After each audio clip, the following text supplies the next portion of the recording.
And it's not. I think we can say the recording is happening. Okay. Alrighty, so just for the recording, yeah, so tonight we're just looking at decompression illness and then touching also on general diver health. Okay. And I'm sort of basing this of course, on the work of John Lippman. Assuming some people in the room know John personally. I have not met John myself, although he was very, very quick at providing a bunch of books when I asked him to provide some. So they came within 2 days, which was pretty fantastic. So as you know, the foundations, the Australian Diving Safety Foundation is a thing that he oversees, I guess, and that's where we can get access to this information. Oh yeah, in Red Sports, when you go in there to the event, to the workshop, yeah, you can see a link through to this website. Yeah, and through that website, you go into the education page here. In fact, I think I'll show that on the next slide. You can request a copy of this book. So I did that, and you could order up to 15, which I did here, and they're just complimentary copies that you sent. So now, one thing about this particular presentation I'm showing tonight, we ended up having to scan the book. So you're going to see a bit of wonky, a little bit of wonky stuff on the page. We did it old school. Didn't quite have access to a PDF of the book to. Good boy. Come on. So I just thought just to kick things off. One thing in the book, of course, is regarding definitions in regarding to decompression. Good boy. That's somebody. So those listening, if you wouldn't mind muting your microphones, all gone. The way that John's written it in this particular book, he talks about that DCI, decompression illness, is broken down into these 2 categories. Decompression sickness, of which I've marked over here, where it's talked about classified as either type 1, musculoskeletal pain only, or type 2, where it starts to impact you neurologically. And so that's decompression sickness. And then this second area here is arterial gas embolism. Sometimes you see it called AGE, or cerebral arterial gas embolism. So obviously, as he mentioned here, there's a lot of confusing terminology, of course, when people are talking about this area. Pressing all the time. Sorry. No worries. Are the people online able to still see it? Yeah, it's still recording because it's recording to the cloud. That's just to help you. Yeah. Okay, yeah. Right. I'm trying to magically do something.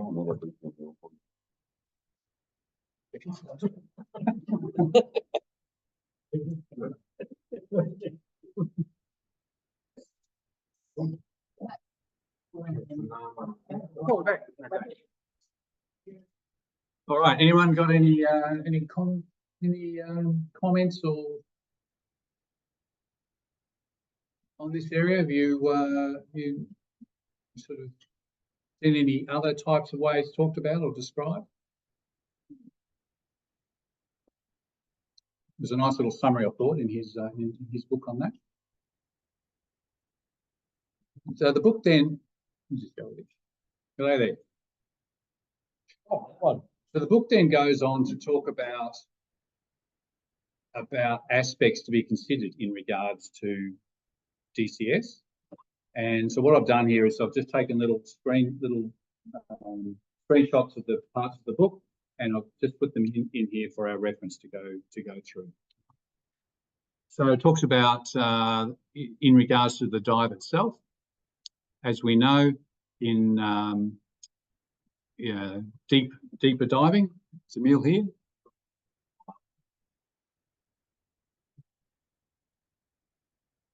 An interesting thing in the book was regarding this US Navy research between 1968 and 81, where it talked about the accident rates depending on the depths of dives done, by the divers in that period. So it talks about, and the research showed the deeper the dive, the accident rate percentage increases. I guess that's all fairly common sense to us. Deeper dives, more dangerous. Okay. Then it talked about, get over there. Also be your safety stops, because in the old days they were not too clear about how long you stop to stop that. Indeed, back in when I started in the 80s, I think we did safety stop. That's right. A friend of always just popped you these things. That's right. So it's true. This is research going back into those days. Yes, you're right. Certainly things have changed now in regards to control. Yes, indeed. So I talked here just in this bottom one, deeper than 30 metres, sort of 9 times the rate of the shallower one. That's the record. And then in regards to repetitive diving, and obviously if we're doing multiple dives, what's the word, up and down during a dive, sawtooth diving, in regards to the fact that can increase the chances of DCS. So he talked about here in the book, I've just marked a few key words here. During subsequent dives, the bubbles that were created or were sort of in the system previously can act as seeds for larger bubbles for subsequent dives. And indeed, if there's bubbles trapped in lung capillaries, they may redistribute into arterial circulation in the subsequent dives. I guess repetitive diving is something we all do. We're aware of the issues there. We're also aware of the temptation to, if we're on a liverboard, for example, trying to get to 3 to 4 to 5 dives a day kind of thing, that the risk is going up, isn't it? The whole time I'm doing that. So the next area he talked about was reverse profile diving. And in fact, here he's saying, it talks about, John's saying, the edict against doing reverse profile diving has become enshrined in dive training.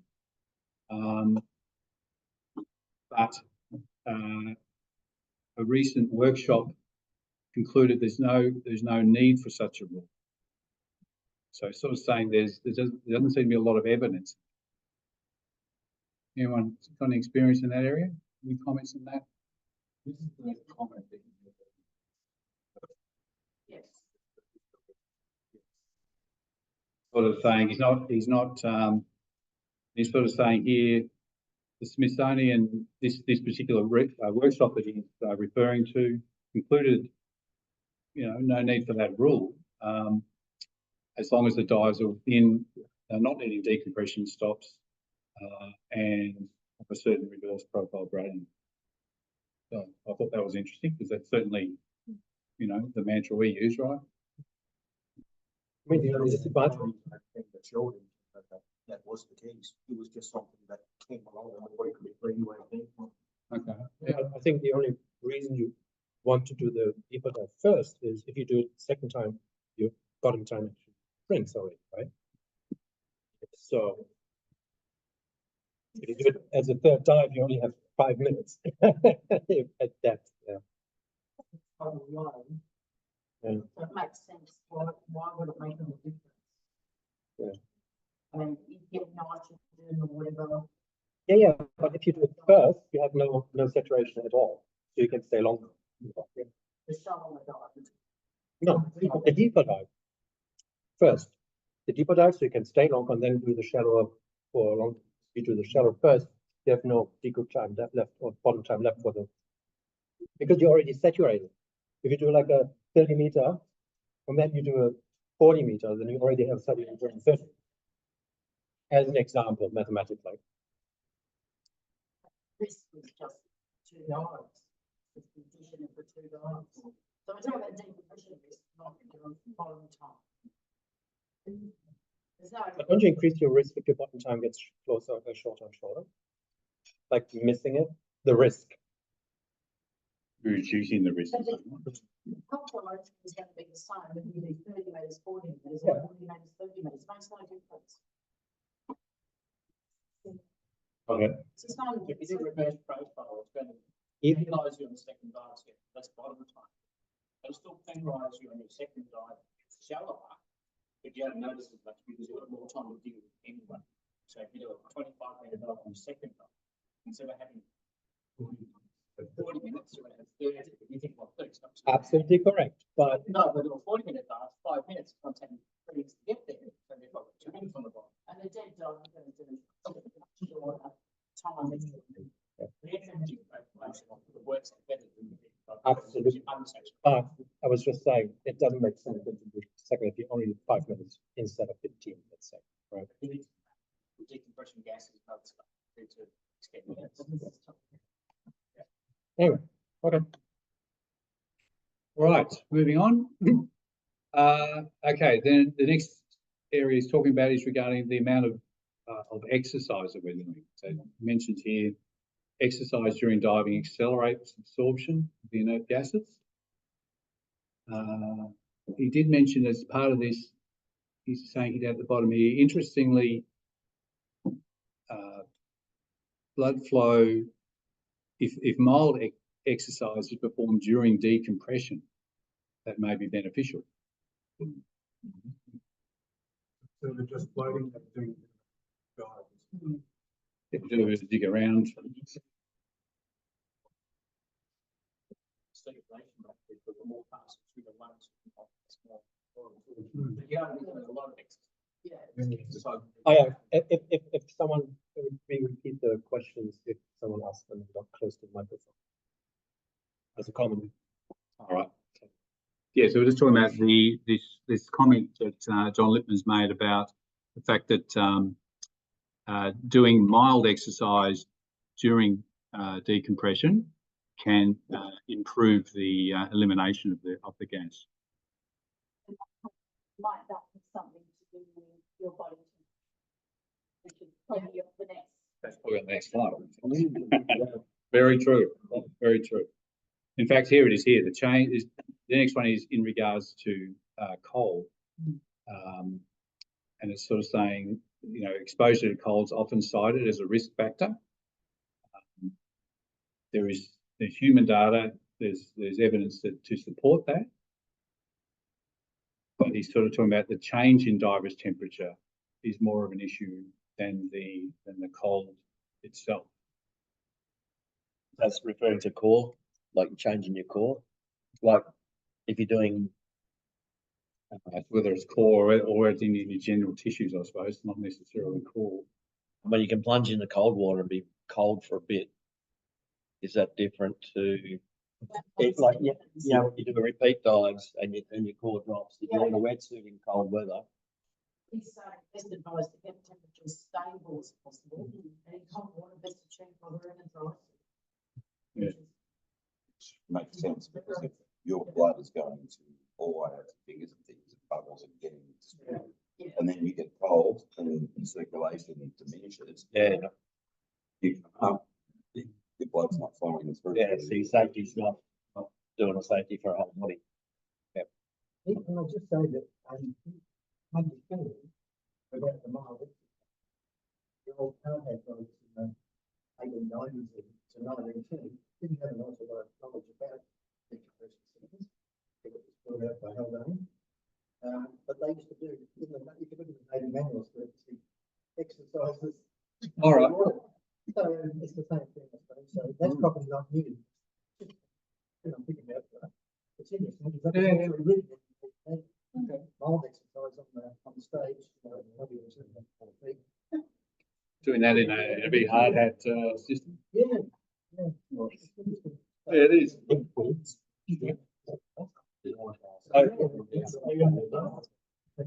So given that understanding, I guess that's DCS is a bigger issue for us down here in colder waters. Generally, and then Queensland diving where your blood flow is going to remain constant. Yeah, good point. And your age too. I suppose the cold one's rather than the water though. Whereas with, you know, with the trumpets, Yeah. hang there for an hour. It's not that sort of-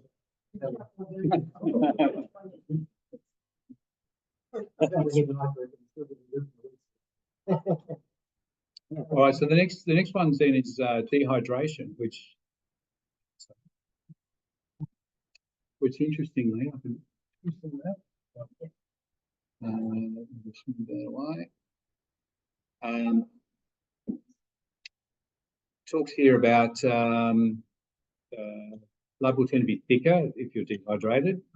And it mentions here, despite the conviction with which this theory is taught, there's no actual supportive data.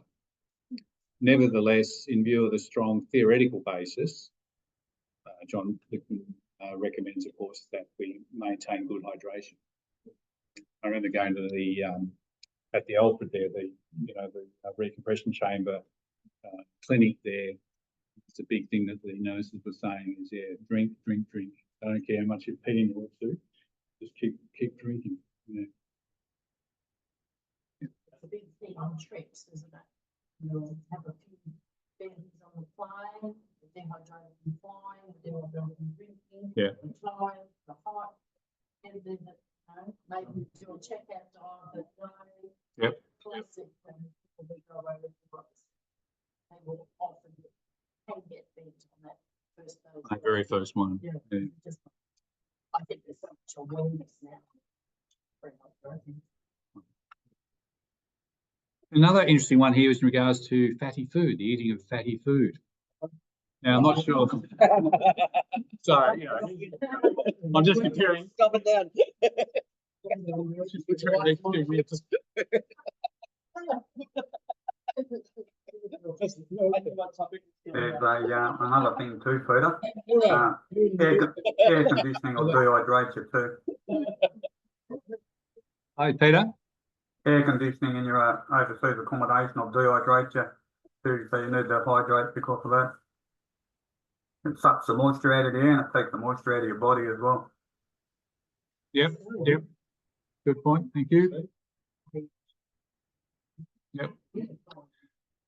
So the good news, it says, is John Littman's sort of saying this. It's highly uncertain as to in regards to the use of. John.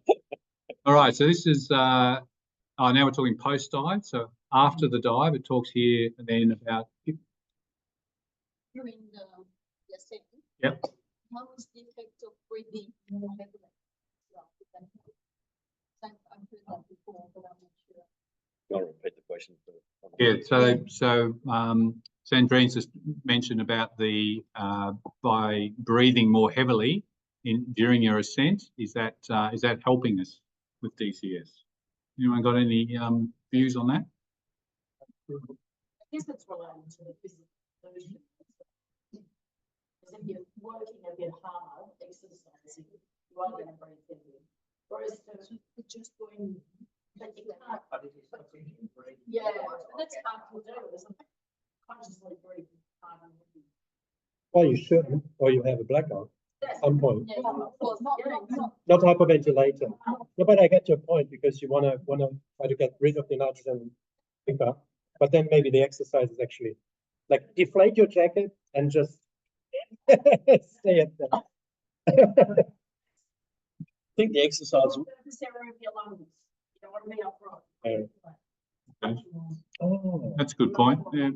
I think the exercise thing is a valid point too, because your body will draw oxygen at the rate it needs it if you're exercising. Whereas if you try and force oxygen, you're hyperventilating. The blood is not going faster. Yes. Your exchange is Pressure doesn't change in the long, so you won't exchange more.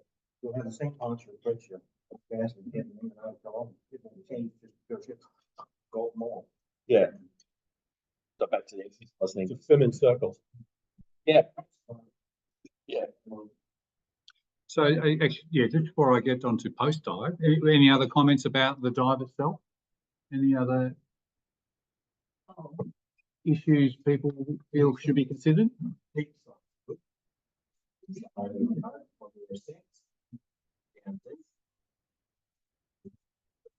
Can't wait for the safety stop.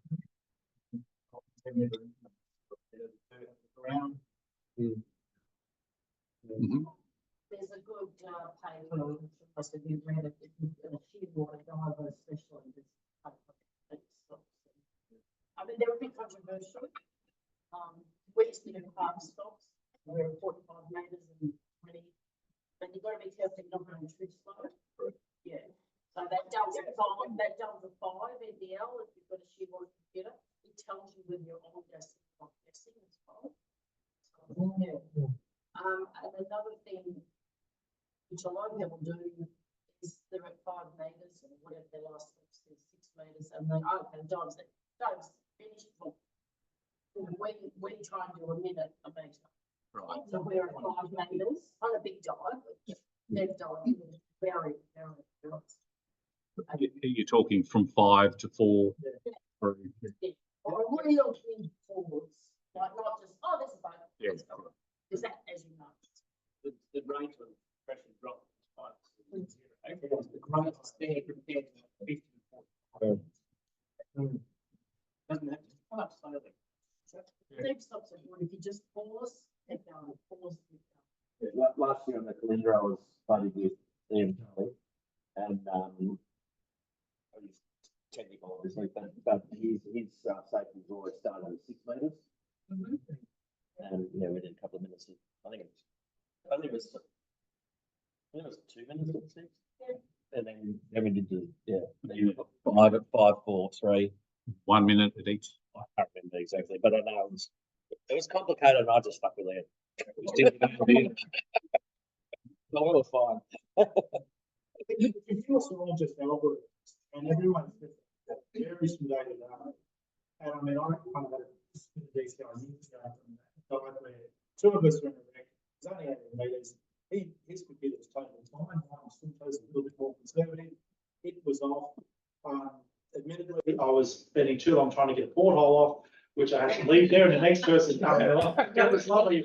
18-metre porthole, but that's another story. But the thing was that it was interesting. The 2 computers had very different readings. He was a metre higher, and he was shining a torch, and I was doing all the work. He was a lot older, and mine was like 14 minutes into deco, and his hadn't gone into it. And I just kind of figured, with a few minutes left to go on deco before I ran out of air, that we'd be fine.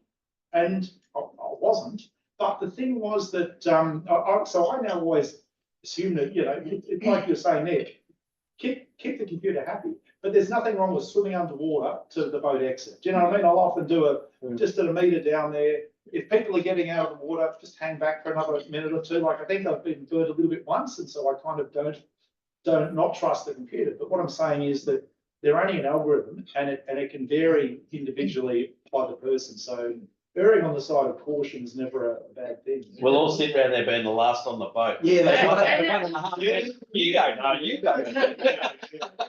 Your computer doesn't know what you're doing, so your mate's holding the torch, sitting there doing nothing. And you're there with a spanner trying to undo a cord. Yeah. So back to point 1, heavy exercise. So you're doing heavy exercise. Yeah. Your algorithms don't know that. Yeah, no, but I was just like, up the boat. He was like here with a torch, I'm like, it was 20 minutes. It was the second dive. We were only down there for 20 minutes, but we probably hadn't had a long enough service interval. It was, you kind of didn't think you'd be that much, And you were picturing that thing hanging on the wall. I thought we might, but it wasn't worth it. Yeah, exactly. Yeah, it was. That's another lesson. It's not, the portholes are not that important. Peter, the other one I've seen personally was at the Coolidge one time. Although we were down deep, but one of the guys was running short of air. Yeah. Instead of saying I want to go up, he started skip breathing. All right. And he ended up with like a subcutaneous emphysema, So there's some people think, oh, I'll just hang on, it'll be okay. I'll go every second breath. I'll stick to the boards. Yeah. Yes, just. You've got to blow the gas off. That's Yeah, very that's right. enigmatic. Yeah. It's the worst place in the world. Just an interesting thing. Yeah, yeah. It's something I've seen that I never thought about. Because I dive with a guy that was a professional diver as a job, and he would sit there, but would get CO2 headaches as well. You know, you can breathe CO2. and it was just the CO2 build-up, because you're not breathing, you're getting a CO2 build-up. Anyone It hear was just. the conversation super online? Yeah. If you're not blowing off the CO2, I changed the you're not microphone, blowing off the nitrogen. Should. Yeah, it's awesome. Let me check the chat. So Peter, can I check, you can hear us all right? Pretty hard to hear the conversation online. Okay, all right. Sorry to hear that. I'm not sure if, we've rearranged the microphones, that might. Hopefully. You should hear that out. So it's now the microphone array. Where's my mouse? Ah, there we go. Yeah. Especially if you're on the table. There's a couple of questions up there on the dive computers, on DCI. I can't actually see. Yeah. Any data on the impact of. Dive computers on DCI, have dive computers lowered the rate of DCI? Or have they increased it? Probably increased. No. An interesting question. I don't know if anyone here has the answer to it, but. What's just the going decompression interval or? Decompression. Illness. So it's either sickness or illness. Like. The DCI is the encompassing. That's it, that raw DCI is the is- bubbles in That first. the vase, whereas the others. Ah, okay.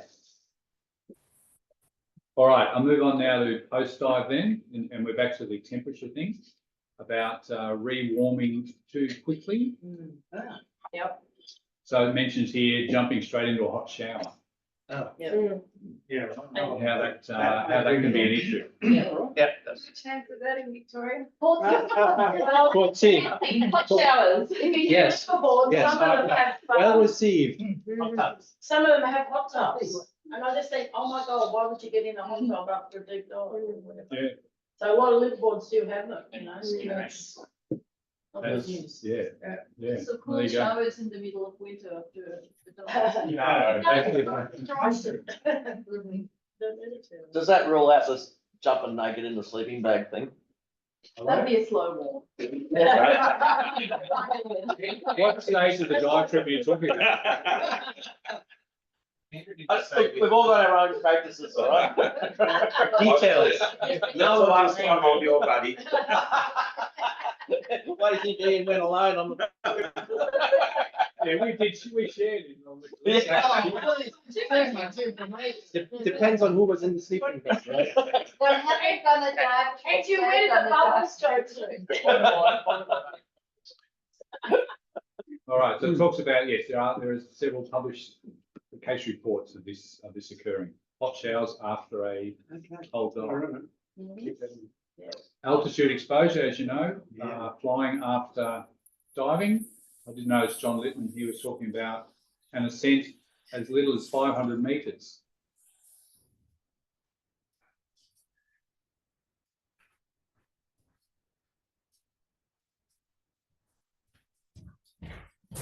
That's the prep.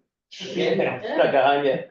We'll take a little slow road. Yeah, it doesn't take much at all because I was in Hawaii and I went for quite a shallow dive, like within 20 meters. And then I hopped in the car, I said, I'll be fine. And I started going up the hills and it started itchy and we can go back to the beach. So it doesn't take long, doesn't take much. I had quite a conversation. I'll tell you a bit about my story in a minute, but after stuff I'll tell you, I had quite a long chat with the Alfred Hugback unit about, well, I wasn't going to be diving for a while, so I was going to go to the Grampians, and they went, oh, no. They said, when? I said, next week. How high is that? 400 meters? Yeah. They didn't know what to do with me. And all they could do was recommendations, and they decided it was fine, but I said, don't drive yourself and get someone else to drive, and if you feel anything, call us. So they're super. You know, As a percentage, like, you know, like the top 10 meters, like we worry about that the most because of the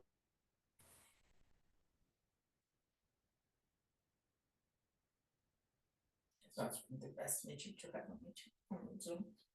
Huh? An atmosphere, do we do at, what did you say, 500 meters? meters. 300. How much is a percent?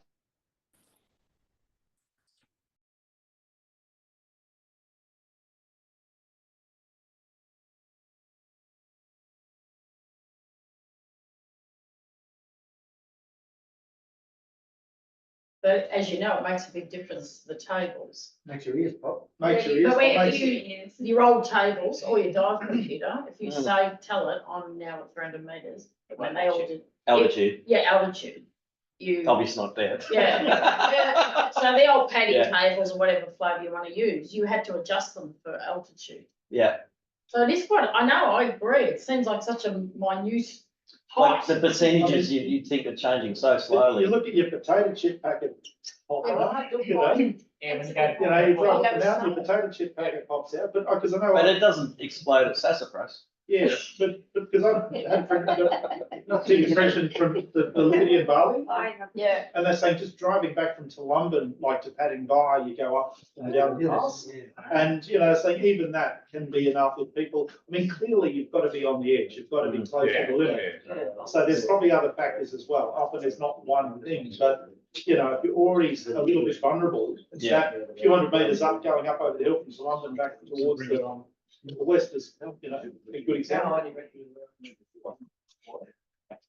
I was just doing, not much. Yeah. I don't think it was very much.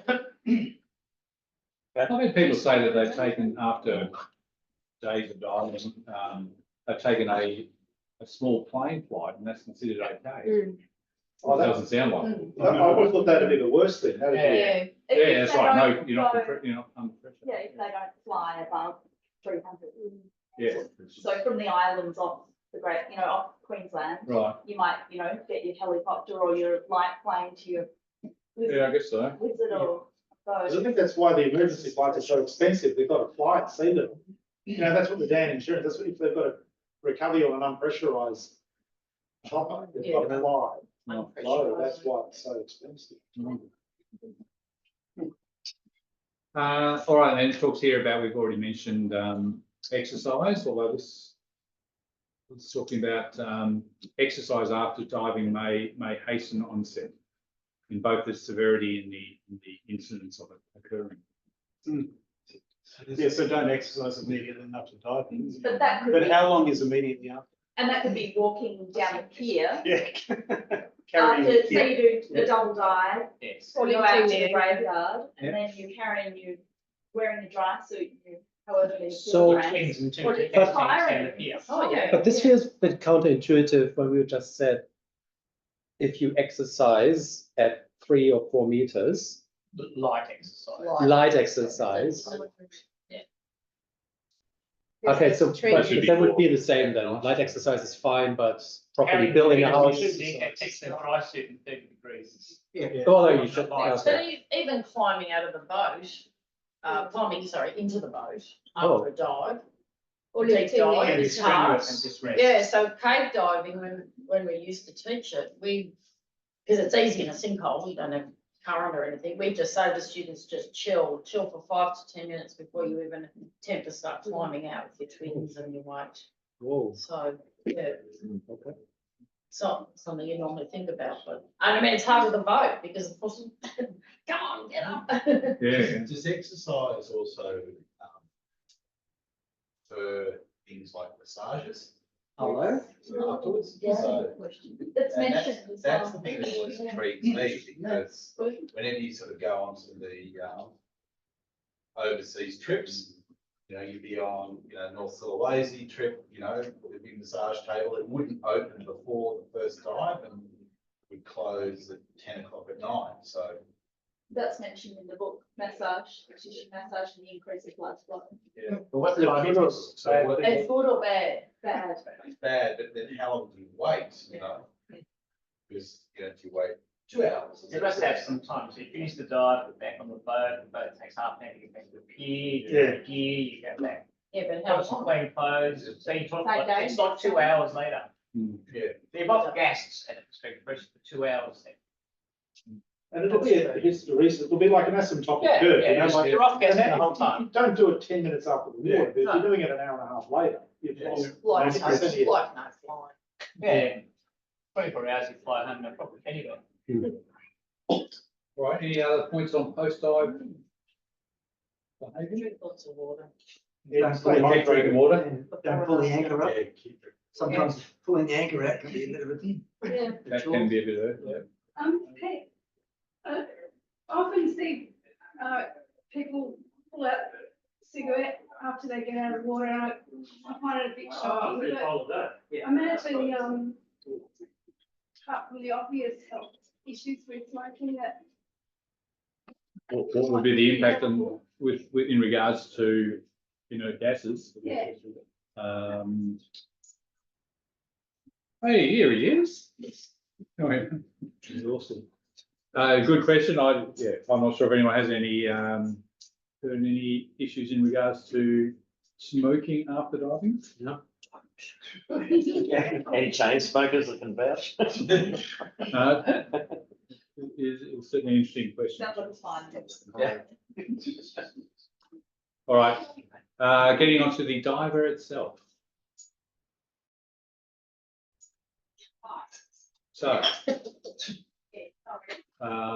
body fat, it talks about, John Littman mentions that there's not a lot of evidence on it. There's recent studies that have failed to show a relationship, and so he's sort of calling this one controversial. Obviously, if it is obviously better, but in regards to this, the evidence is controversial. Age. Now, I'm not sure. I don't think anyone in this room is concerned about age with diving. No, So I have, because I'm 75. So what I did, I went and had a heart stress test. Yeah. Which was $580, and also a diving medical, just because I wanted to get back into it again. So I think it should be taken very seriously, because you need to be reasonably fit. And the only way to find out is if you're fit or if you've got a possible heart attack problem is a heart stress test. Yeah, good point there. Mm. Yeah, we're going to sort of finish up this just looking at John Littman's other book in regards to diving fitness. Oh, right. No, very valid, very valid. There's the other old saying, the more weight you put on, the more weight you put on your weight belt. So it becomes more physically challenging. Good point, yes.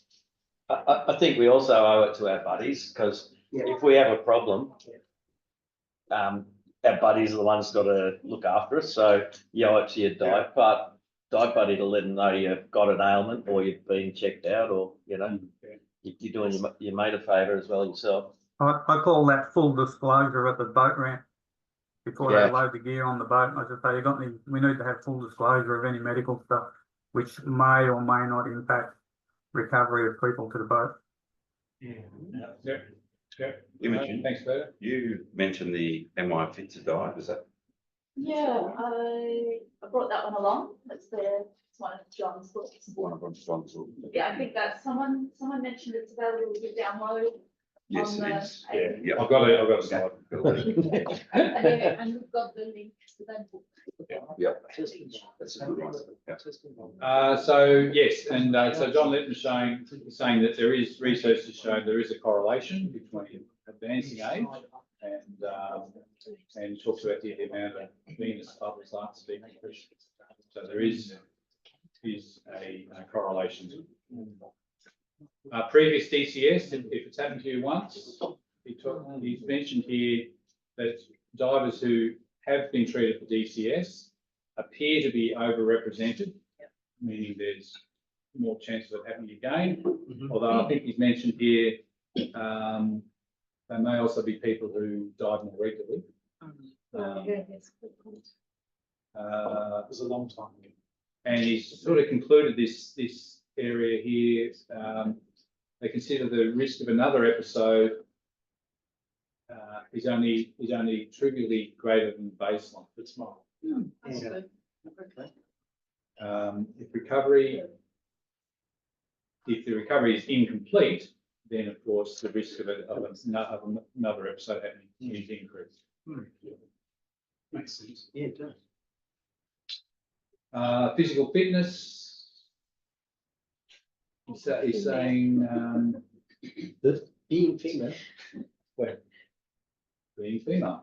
Well, that's the risk. Only to you. That's right. Only if you talk about. Only to your buddy. If you say things like that. So the mechanism in regards to physical fitness is not established. And he's sort of saying, you know, obviously remaining fit is obviously a good thing in regards to diving. And an area of research that needs to be watched in the future. He's saying a single bout of a heavy exercise may be protective before the dive. Which I've never heard about that. Right, yeah, good point. Obviously, there's a couple of studies. Something done in Norway. It kind of fits with most sports though, doesn't it? Like a warm-up exercise, get blood flowing. Yeah. Go for a quick sprint on the pier before you. Or carry your gear, carry your own gear. Oh, you should have said something. In regards to gender, it's saying here the evidence is, any evidence is incomplete. PFO. Yeah. So the last section in this is in regards to PFO, and this is where Imogen is going to step in and say a couple of things. John, swap seats so you got the Yeah, camera. sure. With the PFO guys, if you've got yourself a reputable cardiologist to see, you can request a bubble contrast test to be done. I had one done a few years back, it came back clear. But if you've got yourself a cardiologist, just ask for the bubble contrast test, explain why, and they're more than happy to do it for you. Okay, good point, thank you. Yeah, so earlier this year, I went on a dive to one of the artificial reefs that the BFA have set up for kingfish and for fishes. And it was the first time that Scuba had been out there, and so the first time I've been out there. A couple of ESAG members out there with me. And I had a little bit of trouble after that, towards the end of that dive actually. We descended, it was deeper than we expected, deeper than we were briefed. So that was a bit of a surprise. And of course, we're looking at our NDLs and just went, what? How deep, sorry? 36. Right. And we're on air. Oh. So 2 minutes later, and something I learned subsequently about being at that depth is I reckon I was narked as well. But not aware of it at all. And the tales I've heard of being narked were, you know, quite funny and quite obvious. People swimming off into nothing or not knowing that they're, you know, thinking gear was not on them and it was, all sorts of weird stuff. I was just a bit vague, but, you know, me and my buddies stuck within our NDL and we started to ascend and we were out of there pretty quick. I think it was a total of, that was less than 20-minute dive. We just decided it was pretty pointless. Yeah. Too deep, let's get out of here nice and safe while we've got lots of air. And so we started to ascend and did our safety stop. And it was probably just before we began our safety stop that I started to get a migraine. Now I get migraines. Here's my declaration to you all if I dive with you. But usually they don't affect my dives. They have on 2 occasions. It's been very unpleasant, but I think ended safely for my buddies and myself, fortunately. So on the ascent, safety stop, and then that final pressure change, as we were talking about before, is the most extraordinary. And for my head was just drastic. And by the time I got to the ladder and was climbing out, I just felt shocking and I knew I wasn't going to be able to speak. And that's happened to me a few times in my life. But I sat on the boat getting my gear off me and just I didn't want anyone asking me anything I couldn't talk. It was really, really horrible. And so a lesson I probably would learn from that is, you know, even slower ascent. Your computer says one thing, but you know, your body needs another. It's your computer's not measuring what's going on in your body, as you're saying, it's just algorithms. So I was helped down the pier back to my vehicle, and things didn't go well for then, some migraine symptoms that you don't want to know about.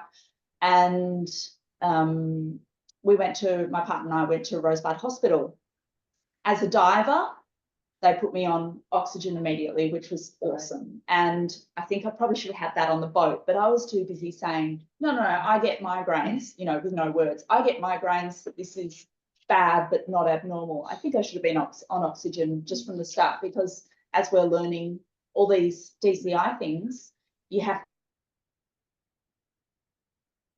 to treat it as DCI, even if it's not in the end.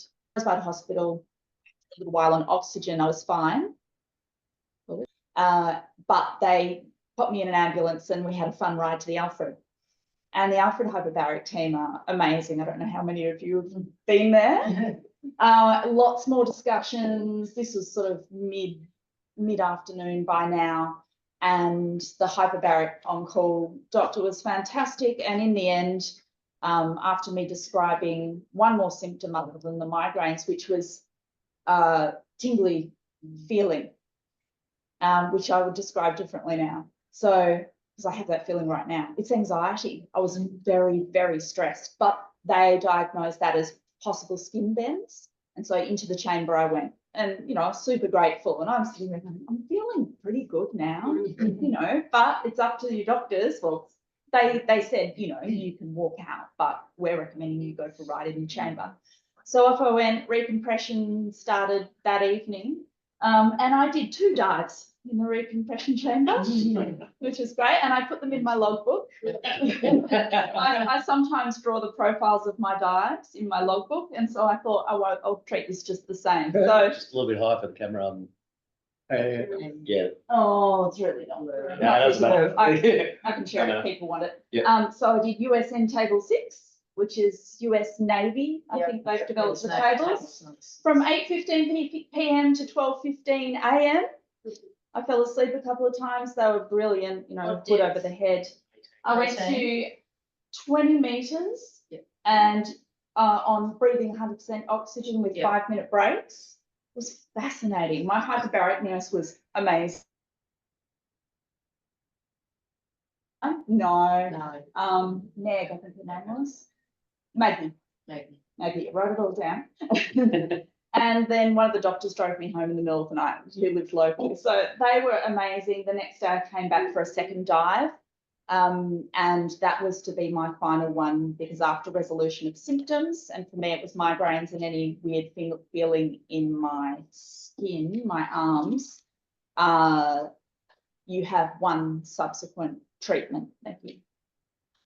So after that, I had quite a bit of follow-up from the team. I was recommended not to dive for, I think they said 4 weeks, which sounded short compared to stories I'd heard.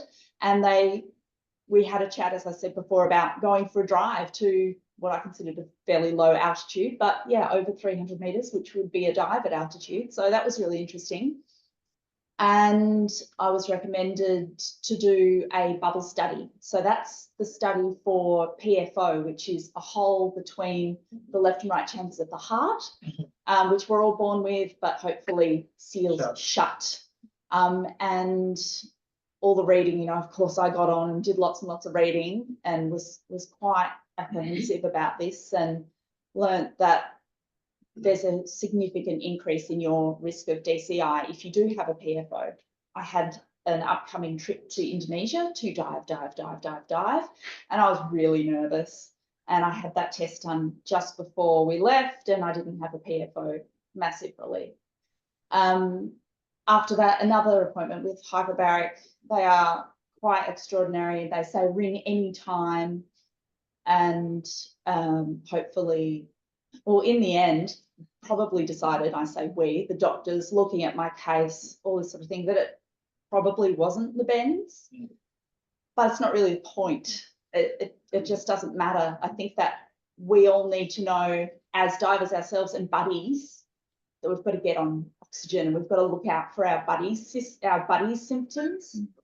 Because I was saying, no, it's just migraine and, you know, unintelligible. And maybe the boat should have been a bit pushier, the boat operators. My buddies were, you know, doing everything they thought they could. And I think as a diver, I'd still be quite apprehensive in saying, yes, give me oxygen. It seems like I'm causing trouble. I'm making a big deal of something that might be nothing. And I still feel like that. Yeah. But it's made I a think big we deal need of to, nothing yeah. and have it being something. Yeah. serious. Did they notice somehow and suggest it in some form that you're not feeling well, you might, or were you just leaving away like bad mood? I that's it? couldn't communicate, so I Right. just need to stay still and not speak because I was in so much pain. So it's hard then for the operator to really Yeah. understand Yeah. what you're in. Are you just in a bad mood because you didn't get any good Oh, pictures? they knew Or I did you had have a migraine or? Yeah. Or seasick. Yeah. Yeah, well, they knew it was That's my hard. head, and my partner, my buddy, was able to tell them, yeah, it's a migraine. She gets hard. migraines. Yeah. It is hard, isn't it? So, you know, hopefully none of you get migraines, but if there's something, if there's that knee that's sore or the elbow that's a bit sore, or your buddy's walking down the pier back to the car, not carrying their gear and they've got a sore joint, I think we've all got to not leave it a couple of days and just make a call to Dan, or we're lucky that we've got the Alpha, we can call the hyperbaric unit and say, I've been diving. And yeah, so that's my story of something that maybe wasn't the bends, but the treatment was for the bends. And yeah, I think we've just got to be careful. Imogen, I find it worrisome that the boat and the staff on the boat aren't required to act in a precautionary way. And last year there was another incident in one of the peninsula shops where somebody saw someone in the shop, obviously not. Yeah. The people who were experienced divers in the shop didn't do anything about it, and that person said, I think you don't look right, you need to get yourselves to hospital and things like that. So it's good for club to be advocating to the industry that they pick up their game a bit. Yeah, it shouldn't be a big deal, should it, to offer and receive oxygen? It's just a fill, I guess. So it's a gap in the skills base of the industry, and they need to address it. It's a denial, because the first thing that people say is, no, it's not happening. But anytime something's not quite right on a dive, DCI, oxygen's cheap, it's on the boat, and if you have, I'll do it for half an hour, it's costing $3 or $4. And if it doesn't fix the problem, then obviously, well, you have got a headache. Yeah. But it's cheap, it's always there, and just anything that's not quite right after the dive, O2. Yeah. I mean, I've seen a lot of charter boats that,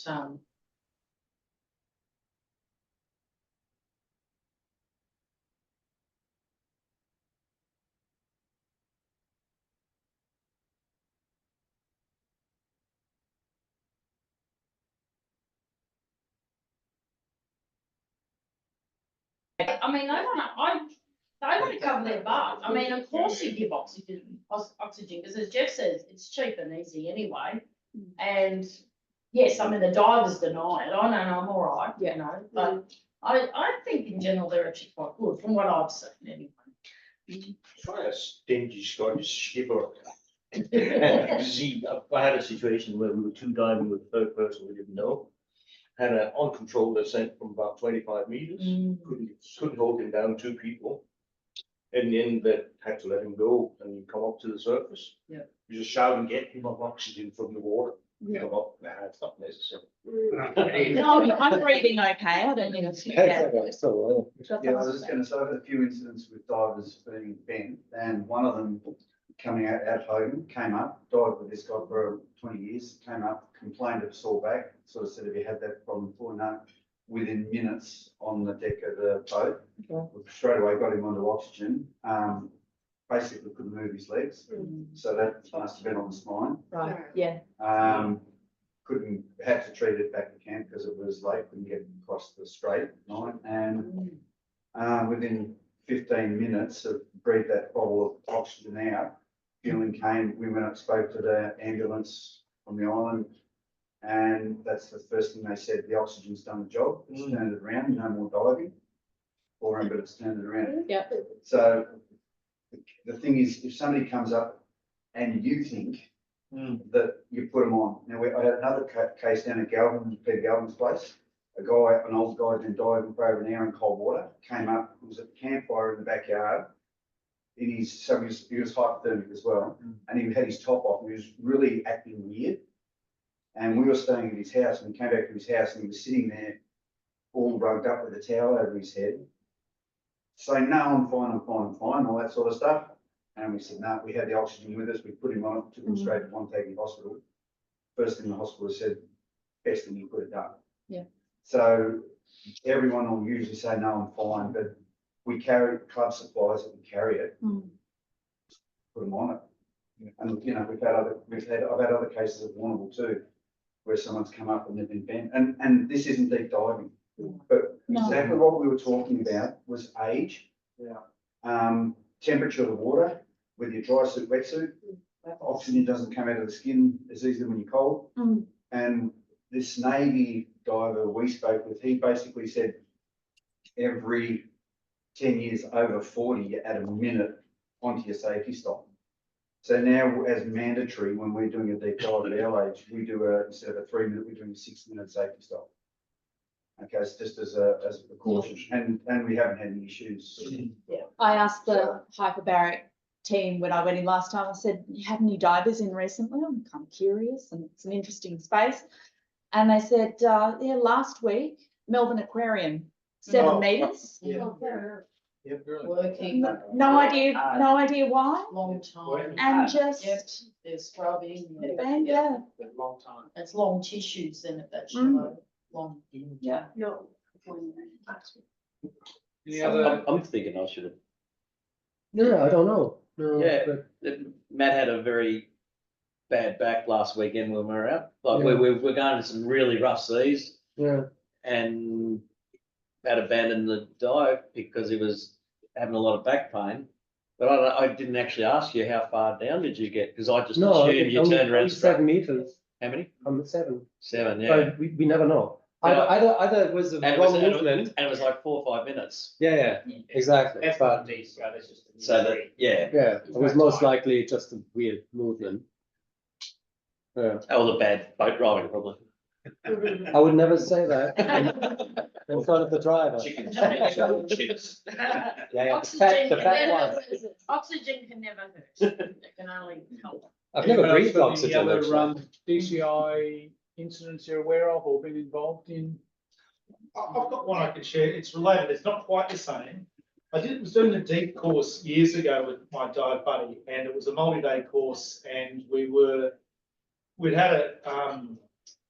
dived multi-day over a couple of days, and he'd been a bit seasick underwater and had tried to hold it in or whatever, and whatever, must have swallowed, choked a bit, whatever. Went home that night, was all good. Next day we were doing the 36 metre sub, and we went down to it with our twin tanks and all that. Did the dive, had all the dive instructors there, well within the limits. Coming up is my buddy, and that we're doing all our things, learning how we're a bit up to 40 odd metres and all that. It's a big equation and all that, and at the very end it's like multiplied by 0. You can do it, but you're just thinking a bit slower than you normally are. He's coming up and he's complaining about his chest was not good, and I wasn't sure what to do and all that, and get the instructors there, and then they sort of trying to see what's wrong with him and all that. And I had to go up eventually and leave him, and he was with the instructors, and both instructors brought him up slowly and got him into the boat, and we were nowhere near limits, into the boat, and he's coughing up blood and vomiting blood, and we raced back in, and he's in ambulance straight into the Alfred, and was in a chamber for days and all that. But it turns out what they said was that they think that the day before you know, if you ever need to vomit, don't take your reg out. Oh, no. And what had happened was he might have had just a little bit of vomit in his lung, just a little bit. Carrot. And your body, and your body digests that. It's a normal thing. The body just goes through a process where they digest it. But that digestion process takes a couple of days. And so if you've choked on anything in your lung, you shouldn't dive for a couple of days because your body is actually absorbing that thing in your lungs. And they said because it was a day later, it must have just been enough to cause a pulmonary barotrauma in the lungs because you've got a little bit of solid or something in the lung. And so part of his lung was blocked. And it was a little bit from that, you know, choking a little bit or gagging a little bit on vomit. So the rule of the thing is, it's quite okay to vomit underwater. Don't take the reg out, but don't hold it in. And it was, and if you do have to choke it back, take a break for a couple of hours. Yep. Why do you say not to take the reg out? You can vomit through the regulator very easily. If you take the reg out, you have an involuntary action to suck water in. So if you vomit through the reg, you've got a little bit of cleaning to do, but when you suck in, you'll get a pretty, not the best mouthful of air, but it's better than water. Do you think when you vomit, don't take the reg out. Breathe in, and if you have the reg out, you're breathing. Once you're okay, spit it out. You always teach us. It's not when you. It works really easy. You can really vomit. Just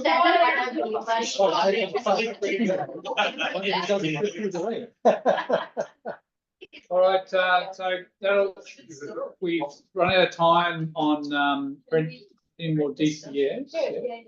Before we finish, Yeah. can we talk about next month? Yeah, sure. Yeah. Let me just, Des brought up the topic of getting our health checked, getting a diving medical. And we have a meeting in December? No, January. Yes, January. The calendar says good. No, we are doing it in next week, January. We're only in January. Okay, yeah. So just to wrap up, there is this other book by John Littman, Am I Fit to Dive? You can download it as a PDF. You don't have to, it doesn't have to be sent to you. And looking through that book, it covers, you know, each part of us and his thoughts and considerations in regards to our health in all aspects of our being. All right, so that's a good book to do. And I'm actually planning to do. I did a diving medical 5 years ago, and I'm certainly thinking of doing my next one now. So I couldn't hear, sorry, before someone was talking online about getting a test for your phone. What were they saying? Sorry, I didn't hear. What was I think just they're available. The tests are available. Right. You know how much it costs? It's about, mine was about $350 or something, but the hyperbaric, we've done it for free. I just needed to do it fast before traveling. So could you explain what was involved? And yeah, it's an ultrasound. Yep. So you lie, they get you to lie on your side and they put the ultrasound thing on your chest. They put in a catheter into your arm and they inject saline, which immediately, amazing how fast the blood takes it straight to your heart. And they get you to do some Valsalva and cough. And so you brace and you do this and you're trying to, you're trying to push any potential bubbles from one side of your heart to the other, and they're looking at the image that live on the screen. So the ultrasound person can immediately see what's happening and takes lots and lots of photos of it happening or not happening. And yeah. So the hyperbaric chamber can do it for free, regardless of whether you have it. The hyperbaric will refer you to the echocardiogram people in the Alfred, so it's a public hospital. So there's no charge. Okay. But I had a timeline. Okay. But your GP can refer just to. If you get a GP referral, you've got a better chance of claiming it back with the medical bill. So it's like that. Like I said, it's $580. It's a lot of money, but at least it's good to know your health. So just the last point, I've got a bunch of these books. If anybody's wanting to take a book home with them, let me know. And if you have a browse of that, pick one, which is amazing. I read most of it, and of course I've forgotten most of it too. So I reckon I retained 5%. So Sandrine, the next session, what was that on? Do you remember? We've got to pick a topic. We've got to decide on what topic. Or maybe I will do it offline and I We'll will do it send- offline, sort of. Yeah, Okay. I'll send Yeah, a few suggestions have come a few up. suggestions. We had a few that came out around, computers or. Yeah. Um, Pick one. there was one that was also, where did you dive and telling stories about beautiful dives around the world. So a few things came up when we had our first workshop. I might send a call for more ideas. Thank you. So it's 20 to 8 now, so we'll start again at 8 o'clock. Thanks, guys. Thank you. Thank you.